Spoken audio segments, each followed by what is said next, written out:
So how can we truly get our heads around something as incredibly complex and just so deeply rooted as systemic racism in America? It's a huge question, right? Yeah, it really is. It sparks endless debate. It can often feel, overwhelming. And honestly, sometimes it's hard to even pin down a solid definition. Absolutely. Well, that's exactly our mission in this deep dive. We've taken a stack of compelling sources and really dug in Yeah, we've been immersed. to unpack the real history, the economic impacts, its modern forms, and even the global context. We want to give you, the listener, a comprehensive, clear, hopefully insightful shortcut to truly understanding this pervasive framework. And the material, well, it's a detailed exploration. We're talking historical, economic, contemporary dimensions, plus that global context and what it might mean for the future. So the goal is really distillation. Exactly. To pull out the absolute most important nuggets of knowledge, and maybe some surprising facts too, to help grasp the full, pretty intricate picture. Okay, let's dive in then. Unpacking this framework. Right. What is systemic racism, really? Our sources make it clear it's not just about, individual prejudice. Right. That's key. It's more like a pervasive framework that has actually shaped American social, economic, political institutions, really from the get-go. From the very beginning. So it's not just some historical artifact. No, not at all. It's a continuous thread woven right through society, even today. And what's fascinating, or maybe troubling, is how it shows up. How so? Well, it's deeply embedded in policies and practices, and these, whether they were intended to or not, contribute to racial inequalities and disadvantage. So it goes beyond just personal bias. Way beyond. It becomes part of the institutional fabric, the structures themselves that perpetuate these inequitable outcomes. And when you start looking, you can see these disparities pretty clearly, can't you? Oh, definitely. Think about education funding. Or healthcare access, Mm. employment rates, Mm. criminal justice outcomes. They aren't just random incidents. Exactly. They form clear patterns. And it also operates in subtler ways, too, implicit means. Like what? Things like socioeconomic barriers that are harder to see, or maybe unconscious biases that get baked into how society works. So they influence decisions without people even realizing it. Precisely, and that reinforces the existing disparities. It can contribute to this enduring cycle of poverty and disenfranchisement for certain groups. So understanding all these complexities, the overt and the subtle,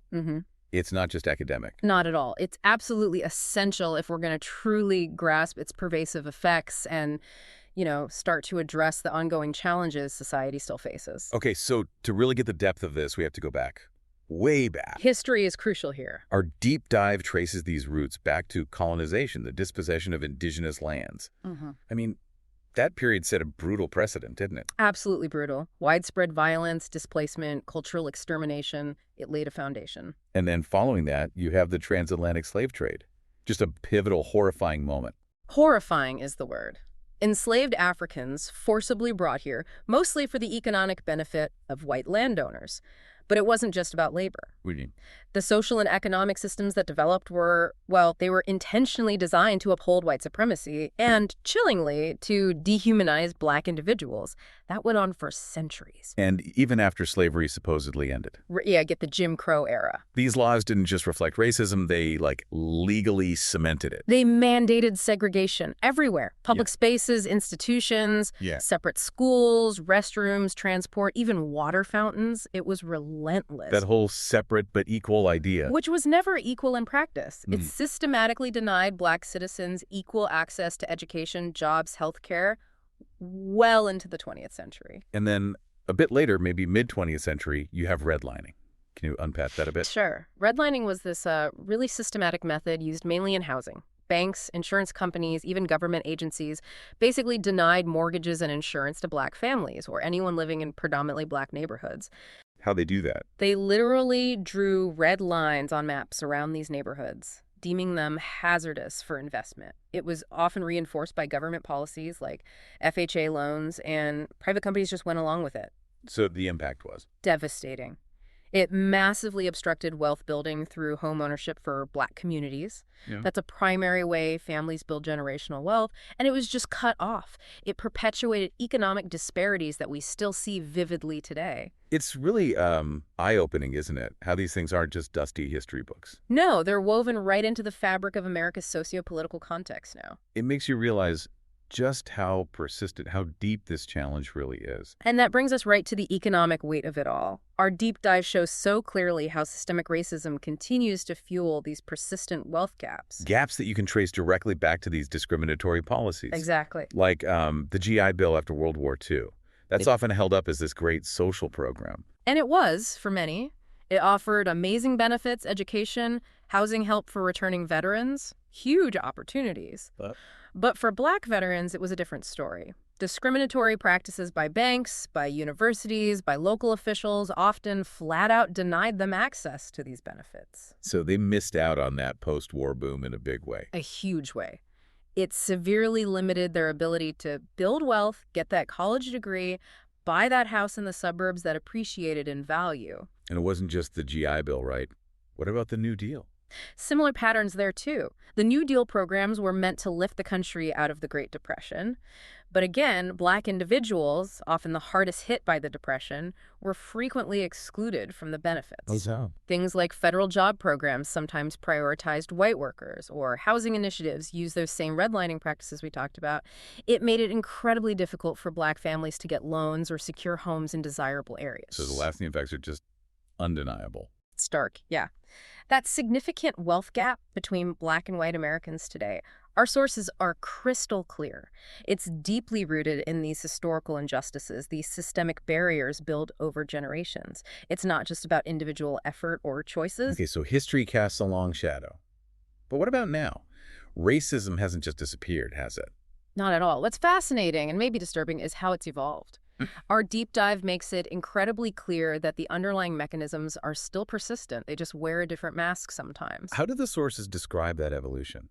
Well, one observation that really stands out is how certain recent movements, like Mengier, for instance, have arguably unmasked a new face of racism. How so? One that seems to subtly intertwine nationalism with, well, xenophobia and ongoing systemic discrimination. And the materials point to certain prominent figures, doesn't it? Like Stephen Miller. Yes, his name comes up as someone whose rhetoric, according to the sources, has played a role in fostering an environment where that kind of exclusionary language can thrive. And just to be absolutely clear for everyone listening, we're strictly reporting on the content within our source material here.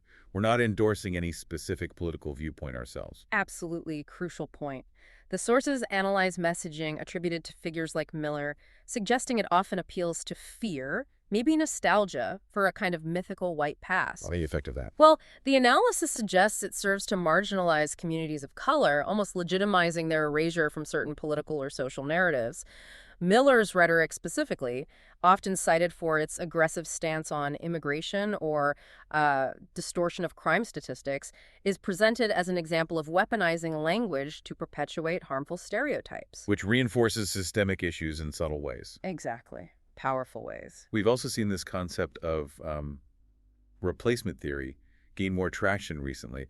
What do the sources say about that? Right. For those maybe unfamiliar, that's the, well, completely baseless idea that there's some deliberate effort to replace the white population, usually through immigration. It sounds pretty fringe. It might sound fringe, but our sources explain that this notion, despite being unfounded, is potent.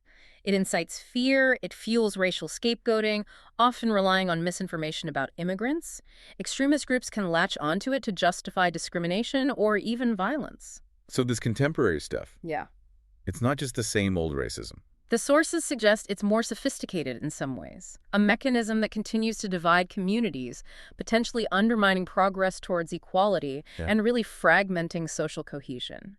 Which leads to that fundamental question, why is this so incredibly hard to get rid of? Yeah, why does systemic racism persist? Because it's entrenched. It's not just about individual bad actors, right? It's baked into institutional policies, into societal norms that often feel invisible, especially to those who aren't directly harmed by them. And the sources give concrete examples of where you see these disparities continuing today. They do. Take policing, for instance. Study after study, controlling for other factors, shows African Americans are significantly more likely to be stopped, searched, and have force used against them compared to white counterparts. That's a clear pattern. And what about education? Stark disparities there, too. Schools in predominantly minority neighborhoods, on average, receive less funding, fewer resources. Than schools in wealthier, whiter areas. Exactly. which creates real barriers to quality education, feeds into achievement gaps, and limits opportunities down the line. It's a cycle. And healthcare, too, you mentioned. Profoundly. Racial minorities consistently face higher rates of chronic illness, lower access to preventive care. And the sources argue this isn't just bad luck, it reflects historical neglect and ongoing discrimination within the medical system itself. So it really underscores that racism isn't static, is it? Not at all. It adapts, it evolves, new forms pop up even within systems or frameworks that might seem progressive on the surface. So tackling it means we have to keep examining the systems themselves. Constantly. Looking at the structures, not just individual attitudes. It requires a really comprehensive view. It's also really valuable to look outside the U.S. Absolutely. Contrasting America's struggles with what's happening elsewhere offers powerful insights. Our sources point to places like China and South Korea making significant strides in inclusivity and stability. Primarily through massive, concentrated investments in education and infrastructure, according to the analysis. South Korea, for example, its intense focus on educational excellence and trying to ensure relatively equal access, well, it's demonstrably led to higher social mobility, reduced inequality among its citizens. That's a tangible outcome. Than China. The sources describe extensive development projects aimed at integrating diverse ethnic minorities, trying to promote a sort of unified national identity through shared economic prosperity. Now, obviously, there are complex dynamics and criticisms there too, but the source focuses on that integration aspect. Okay, then shifting maybe to Europe or North America. Yeah, you see countries like Germany and Canada actively engaging in reconciliation. How so? They've initiated really robust programs to formally acknowledge historical injustices. Think residential schools in Canada or the Holocaust in Germany. They promote multicultural education and make efforts to accommodate various cultural identities within their national frameworks. It's a very different proactive approach compared to maybe the U.S. model sometimes. So this global view, Yes. it shows change is possible. Absolutely. Yeah. It reminds us that sustained progress can happen through structured policies, through societal commitment. These examples offer really valuable, concrete lessons for America as it grapples with its own history. And here's where our sources get into something really fascinating, a deeper layer. Oh. How systemic racism can actually function as a strategic tool. A tool? For what? For power retention among dominant groups. The idea is that it's not always just a byproduct of ignorance. It can be a calculated mechanism used by those in power to consolidate control, to fend off challenges to their dominance. Wow. Okay, how would that work? Well, think about it. Fostering divisions within society, keeping different groups separate and maybe mistrustful of each other. It distracts people. Exactly. It divers attention from bigger economic issues or broader social injustices that might otherwise unite people who are being disadvantaged. It allows elites, potentially, to protect their own interests and maintain the status quo. That's quite a perspective. And the sources also point to economic incentives, how labor markets might be shaped, perhaps unintentionally or intentionally, to exploit marginalized groups. Like ensuring a supply of cheap labor. Precisely. By limiting access to quality education or higher-paying jobs for certain populations, it keeps wages down in some sectors, perpetuates inequality, and benefits those at the top. It's an economic structure reinforcing the social one. And cultural narratives feed into this too, I imagine. Absolutely. The sources discuss how racist narratives get perpetuated, maybe through education systems, maybe through media to sustain that status quo, by normalizing exclusion, making it seem natural or inevitable, and by discouraging unity among groups who might otherwise band together and challenge the political or economic structures that keep them down. It becomes a powerful feedback loop. So what happens if society doesn't grapple with this? If systemic racism is just ignored or downplayed? The consequences seem pretty severe based on our reading. They are. The sources talk about the potential for just ongoing internal division. Leading to what? Disenfranchisement? Frustration? Alienation, social unrest, potentially a real breakdown of communal bonds. It makes national unity incredibly fragile. And what about America's place in the world? There's a substantial risk to global competitiveness mentioned. If the U.S. fails to address systemic racism effectively, it could hinder progress, fall behind nations that are prioritizing equality and inclusivity. How would that happen? Well, you risk losing out on talent, on innovation. A workforce lacking diverse perspectives and experiences might be less creative, less able to solve complex problems. And fundamentally, it just perpetuates inequality, right? Right. It impacts educational outcomes, access to resources for whole communities, locking in cycles of poverty and inequity across generations. It makes that promise of upward mobility feel hollow for far too many people. Okay, so we've journeyed through quite a bit. The deep historical roots, the economic fallout, the ways it shows up today, how it's embedded in systems, even looking overseas. It's a lot, definitely, but vital to understand the interconnectedness of it all. And our deep dive does conclude with a sense of a path forward, doesn't it? Yes, it does, very clearly. It emphasizes the absolute need for meaningful, ongoing dialogues, not just one-off conversations. And education. Crucial. Educating oneself, educating others about the real historical context, fostering awareness across all communities, and critically embracing diversity, not just tolerating it, but actively encouraging diverse voices in decision-making. Supporting initiatives that uplift marginalized communities. Exactly. It's about structural change alongside individual awareness. The sources really stress that dismantling systemic racism isn't passive. It requires more than just recognizing it exists. It requires active commitment, sustained effort across all sectors, government, business, education, individuals, everyone has a role. So, thinking about everything we've discussed, the history, the global examples, the deep-seated nature of this right here, it leaves us with a final thought for you, our listener. Considering all of this, what personal or maybe communal responsibility do you feel is most crucial in this collective journey toward a more equitable future? Something to maybe mull over.